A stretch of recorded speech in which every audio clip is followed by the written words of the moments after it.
بسم اللہ الرحمن الرحیم. یہ فتنے کا سبب بن جاتا ہے. تو اب بتائیں کہ پھر میل جول، باہمی ملاقات، آپس میں خلوت اور تنہائی اختیار کرنا،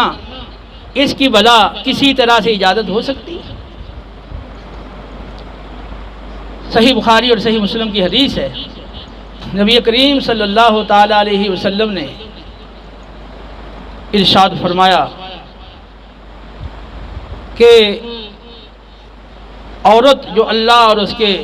اللہ پر اور یوم آخرت پر ایمان رکھتی ہے، بغیر اپنے شوہر کے اور بغیر اپنے محرم کے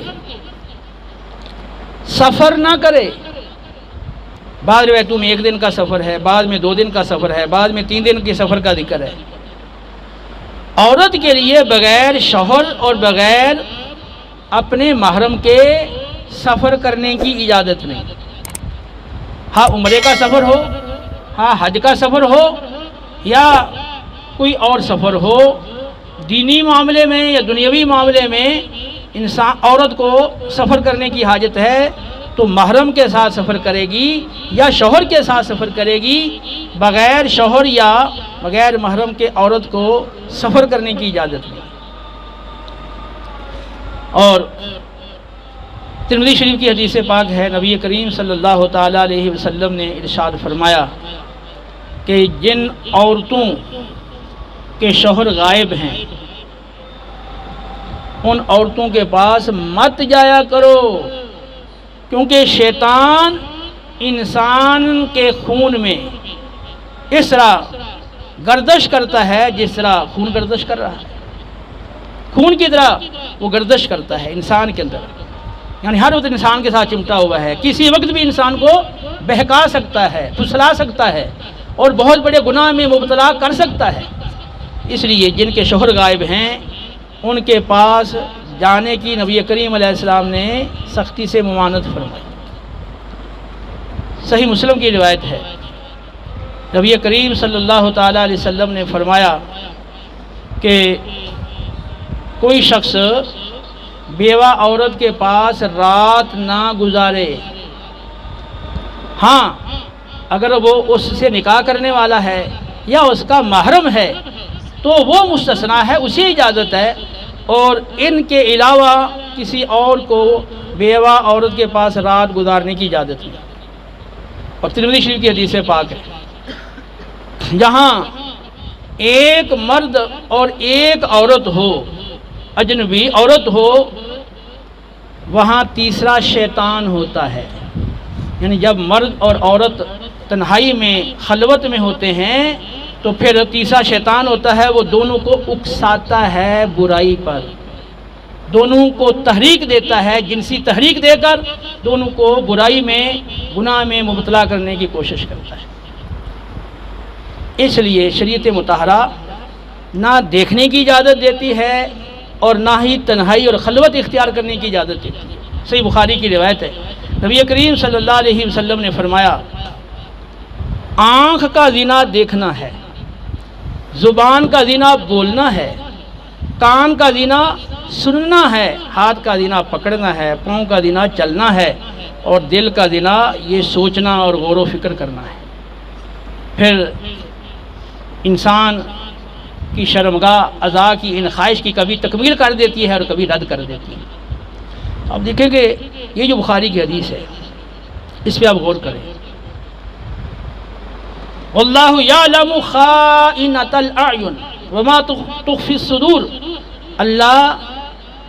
آنکھوں کی خیانت بھی جانتا ہے اور سینوں کی پوشیدہ باتیں بھی جانتا ہے. اس کو پتہ ہے کہ یہ کس نظر سے دیکھ رہا ہے. اور یہ بخاری کی حدیث ہے کہ آنکھ کا زنا دیکھنا ہے، تو یہ دیکھنا، یہ نظر ڈالنا، اس کی شریعت اجازت دیتی ہے. آنکھ کا زنا دیکھنا ہے. تو اگر کوئی جنسی لذت کے لیے وہ دیکھتا ہے، تانک جھانک کرتا ہے، تو یہ آنکھ کا زنا قرار دیا گیا. جنسی لذت کے لیے اگر باتیں کرتا ہے اور وہ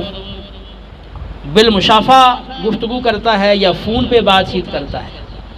تو یہ بات چیت کرنا اس کو بھی زنا قرار دیا گیا، جبکہ یہ جنسی لذت کی خاطر ہو۔ اسی طرح سننا، دوسرے کی آواز سننا، یہ قانون کا زنا قرار دیا گیا۔ دیکھیں قرآن پاک میں اللہ رب العالمین نے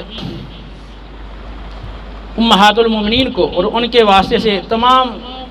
مومنین مومنہ خواتین کو حکم دیا ہے۔ کیا حکم دیا ہے؟ یا نساء النبی لستن کاحد من النساء ان اتقیتن فلا تخضعن بالقول فیطمع الذی فی قلبہ مرض وقلن قولا معروفا۔ اے نبی کی بیویوں، تم عام عورتوں جیسی نہیں ہو۔ اگر تم تقوی اختیار کرتی ہو تو وہ عورتیں جو تقوی کی راہ پہ چلنے والی ہیں، ان کے لیے حکم ہے کہ جب اجنبی مرد سے ضرورتاً بات کرنی پڑ جائے تو اپنی آواز میں لچک اور نرمی پیدا مت کرو۔ عورت کی آواز میں تو قدرتی وہ لچک ہوتی ہے، کشش ہوتی ہے، اس لیے فرمایا گیا کہ اجنبی مرد سے اگر بات کرنی ہے ضرورتاً تو پھر اپنی آواز میں روکھا پن، تھوڑا سا لہجے میں کرخت پن پیدا کرو، کہیں ایسا نہ ہو کہ تمہاری آواز کی نرمی کی وجہ سے جو سامنے والا مخاطب آدمی ہے اس کے دل میں کوئی برا خیال آئے، اور وہ ہو سکتا ہے دل کا مریض ہو، وہ جنسی مریض ہو، اور پھر وہ جو ہی آواز سنے تو اس کے دل میں کوئی تحریک پیدا ہو برائی کی۔ اس لیے آواز میں تھوڑا سخت پن رکھو اور کرہت لہجہ ہو بات کرنے کا۔ ہاں بات تو درست ہو، الفاظ تو ٹھیک ہوں، شریعت کے دائرے میں گفتگو کرنی ہے، لیکن تھوڑی آواز میں سختی ہو۔ یہاں تک کہ نبی کریم صلی اللہ تعالیٰ علیہ وسلم، یہ بخاری کی روایت ہے، جب ایک جہاد سے واپسی تھی تو ایک صحابی جو خود ہی خان تھے اور بڑے خوش الہان تھے، آنجشہ نامی، تو وہ ایسے سفر میں آ رہے تھے اور بلند آواز سے اشعار پڑھ رہے تھے، تو نبی کریم علیہ السلام نے فرمایا کہ اے آنجشہ نرمی کرو، نرمی کرو، یعنی اپنی آواز کو آہستہ کرو۔ فرمایا تمہارے ساتھ نازک شیشیاں بھی ہیں، ان کا بھی خیال کرو، یعنی اس قافلے میں خواتین بھی ہیں، تمہاری آواز خوبصورت ہے، خوش الہان ہو، اگر وہ سنیں گی کہیں فتنے میں نہ پڑ جائیں۔ نبی کریم علیہ السلام کا دور ہے، پاکیزہ دور ہے، آقا علیہ الصلوۃ والسلام انہیں ہر وقت اللہ سے ڈراتے ہیں، اللہ کے عذاب سے ڈراتے ہیں، اور ان کے سامنے دوزخ کی باتیں ہوتی ہیں، جنت کی باتیں ہوتی ہیں، آخرت کی حساب و کتاب کی باتیں ہوتی ہیں، اور کمال درجے کا ان میں اللہ کا خوف، ڈر، تقویٰ، یہ ساری چیزیں اس کے باوجود نبی کریم علیہ الصلوۃ والسلام وہ فرما رہے ہیں کہ آنجشہ نرمی کرو۔ مطلب کیا ہے کہ عورت وہ کسی مرد کی خوبصورت آواز وہ سننے سے بھی اجتناب کرے کہ کہیں اس کی خوبصورت آواز سن کر وہ عورت جو ہے اس کے اندر کوئی برے خیالات پیدا نہ ہوں اور وہ فتنے میں نہ پڑ جائے۔ اس لیے عورت کے لیے اذان دینے کی، جماعت کے لیے تکبیر کہنے کی اور امامت کرنے کی، خطبہ دینے کی اجازت نہیں، اور مرد کو عورت بلند آواز سے اجنبی کو سلام کرے تو یہ بھی منع ہے۔ تو کتنے سارے کام ہیں کہ جو مردوں کے لیے تو حکم ہے اور ان کے لیے فضیلت کا وہ باعث ہیں وہ کام، لیکن عورتوں کے لیے منع کیے گئے کہ ان کی آواز کی وجہ سے وہ فتنہ پیدا ہو سکتا ہے۔ عورتوں کی صف نبی کریم کے زمانے میں سب سے پیچھے ہوتی تھی، اور عورت کو لقمہ دینے کی حاجت ہے تو وہ سبحان اللہ نہیں کہے گی، تصفیق کے ساتھ اپنے ہاتھ کی ایک ہتھیلی کو دوسری ہاتھ کی پشت پہ مار کے یہ اس طرح تصفیق کر کے وہ لقمہ دے گی اگر دینے کی اجازت پڑ جائے، اگر حاجت پڑ جائے۔ نبی کریم علیہ السلام کے دور میں عورتوں کے مسجد میں داخلے کا دروازہ الگ تھا، اور پھر جب وہ نماز پڑھنے آتی تھی تو ان کو حکم تھا سب سے پچھلی صف میں وہ ہوں، پھر مردوں کو حکم تھا کہ وہ ٹھہرے رہیں جا کے عورتیں اٹھ کے چلی جائیں، پھر عورتوں کو حکم دیا تھا کہ جب مرد بھی جا رہے ہیں بازار میں تو تم دیوار کے قریب چلو۔ تو عورتیں اس قدر وہ دیوار کے ساتھ لا کے چلتی تھیں کہ بعد کا تو ان کی چادر وہ دیوار سے اٹک جاتی تھی۔ تو جب وہ اس طرح عورتوں کو مردوں سے اور مردوں کو عورتوں سے دور رکھا گیا ہے اور ان کی آواز ایک دوسرے کی سننا تو وہ بھی فتنے کا سبب بن سکتا ہے. جن صورتوں میں ان صورتوں میں اس سے بھی روکا گیا ہے, خلوت سے بھی روکا گیا ہے, دیکھنے سے بھی روکا گیا ہے, تو اب بتائیں کہاں اب گنجائش رہ گئی ہے کہ عورتوں کے ساتھ یا اختلاط کی یا اپنی شناخت کو تبدیل کرنے کی یا اپنے ادا میں کو تبدیلی کر کے دوسری جنس اختیار کرنے کی کہاں کوئی گنجائش بچتی ہے. عورتوں کو حکم دیا گیا ہے کہ وہ اپنے گھروں میں ٹھہری رہیں. وقرن فی بیوتکن ولا تبرجن تبرج الجاہلیۃ الاولی. عورتوں اپنے گھروں میں ٹھہری رہو, زمانہ جاہلیت کی عورتوں کی طرح بے پردگی مت کرو. تو عورت کو یہ اجازت نہیں ہے کہ وہ اپنی زینت کا اظہار کسی پہ کرے, یعنی اجنبیوں پر. ولا یضربن بارجلہن لیعلم ما یخفین من زینتہن. تو عورتوں کو حکم ہے کہ وہ اپنا پاؤں زور سے زمین پر مار کر نہ چلیں کہ کہیں جو پاؤں وغیرہ میں پازیب اور زیورات پہنے ہیں ان کی جھنکار آس پاس کے مردوں کو سنائی نہ دے اور وہ ان کی طرف متوجہ نہ ہو جائے. یہ بھی فتنے کا سبب ہے. تو عورتوں کو چلنے کے لیے فرمایا گیا کہ وہ زور سے پاؤں نہ مارے تاکہ کوئی زیور پہنا ہوا ہو تو اس کی جھنکار سے کسی مرد کی اس کی طرف توجہ نہ جائے. بخاری مسلم کی حدیث ہے, کوئی عورت دوسری عورت کے ساتھ اس طرح میل جول نہ رکھے اور پاس نہ بیٹھے کہ پھر اس کا حلیہ دیکھ کر, اس کے اوصاف کو دیکھ کر پھر اپنے شوہر کے پاس جا کر وہ اس طرح بیان کرے کہ گویا کہ اس کا وہ شوہر بعین ہی اس عورت کو دیکھ رہا ہو, خیال کے اندر ہی ایک نقشے کی شکل میں اس کو دیکھ رہا ہو, تو یہ اس کی ممانعت ہے. اس لیے عورت ایسی فاسقہ عورتیں اور جن کا چال چلن ٹھیک نہیں ہے یا مشتبہ ہے وہ ان سے بچیں, ان سے بے تکلف نہ ہوں کہ وہ ان کا کہیں حلیہ دیکھ کر ان کی حسن و جمال دیکھ کر پھر اوروں کے سامنے بیان کریں. یہ بخاری مسلم کی حدیث ہے کہ ایک مخنث تھا جو ازواج مطہرات کے پاس آتا تھا, تو یہ سورہ نور کے اندر وہ موجود ہے, من غیر اولی الاربۃ من الرجال, کہ وہ مرد کہ جو جن کو کوئی حاجت نہیں ہے, یعنی شہوت وغیرہ سے وہ بالکل فارغ ہے, تو ان سے پردے کا حکم نہیں ہے, ٹھیک ہے, وہ آ سکتے ہیں عورتوں کے پاس. تو صحابہ یہ سمجھتے تھے کہ یہ مخنث ہے اور ان کو عورتوں کے باتوں کا کوئی معاملہ کوئی پتہ نہیں ہے, کوئی دلچسپی نہیں ہے, تو اس لیے وہ گھروں میں آتے جاتے تھے. نبی کریم علیہ السلام نے ایک دن دیکھا کہ وہ ایک مخنث حضرت ام سلمہ رضی اللہ تعالیٰ عنہ کے پاس آپ کھڑے تھے, تو وہ حضرت ام سلمہ کے جو بھائی تھے نا عبداللہ بن ابی امیہ, ان سے وہ بات کر رہا تھا اور کہہ رہا تھا کہ اے عبداللہ, کل جب طائف فتح ہوگا نا تو میں تجھے غیلان کی بیٹی اور لڑکی دکھاؤں گا, وہ بڑی حسین و جمیل ہے, جب وہ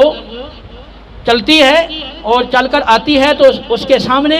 اس کے جسم پر 4 بال پڑتے ہیں, یا پیچھے جاتی ہے تو پلٹ کر تو اس کے پیچھے 8 بال پڑتے ہیں, اور تم اس کو پانے کی کوشش کرو. نبی کریم علیہ السلام نے دیکھا یہ ہم تو سمجھتے تھے یا یہ سمجھا جاتا تھا معاشرے میں بھی, یہ تو اس کو تو پتہ ہی نہیں ہے عورتوں کی باتوں کا. آپ نے پھر حکم فرما دیا کہ آئندہ یہ گھر میں داخل نہ ہو, اور آپ نے اس کو گھر سے نکال دیا. اسی طرح دوسری حدیثوں میں ہے کہ پھر عمر فاروق نے بھی اپنے گھر سے نکالا, کئی صحابہ نے اپنے گھروں سے مخنثین کو نکال دیا جب پتہ چلا کہ ان کو تو عورتوں کی باتوں کا پتہ ہے اور بعض تو دلچسپی بھی لیتے ہیں. تو آپ بتائیں کہ جب ایک مخنث کے حوالے سے اجازت نہیں ہے کہ عورت اس کے پاس بیٹھے یا اس کے ساتھ تنہائی اختیار کرے یا اس کے سامنے ہو, تو پھر جو مکمل مرد ہو اس کے ساتھ تنہائی کی یا گفتگو کی بے تکلف کیسے اجازت ہو سکتی ہے. تو نماز کا وقت ہو گیا ہے, مضمون تو ابھی باقی ہے, تو جو آپ نے باتیں سنی ہیں ان کو پوری طرح اپنے ذہنوں میں بٹھائیں اور اپنی آخرت کی فکر کریں. یہ دنیا چاند روزہ ہے, دنیا کی لذتیں اور مزے, یہ خواہشیں اور یہ دنیا کی خوشنمائی, یہ چیزیں آدمی کو اچھی لگتی ہیں اور اپنی طرف کھینچتی ہیں, لیکن یہ عارضی چیزیں ہیں.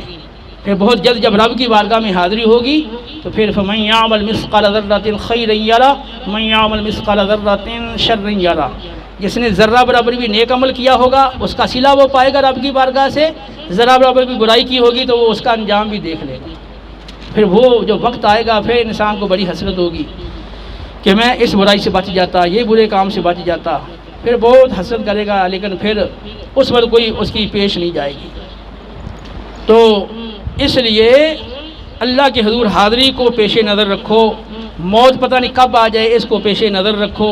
قبر کے احوال، حشر کے احوال، جنت دوزخ کے حوالے یہ پیش نظر رکھو، اور ان چیزوں کو پیش نظر رکھ کے اپنے آپ کو دنیا سے بے رغبت کرنے کی کوشش کرو اور اپنے آپ کو اعتدال پر لے کے آؤ،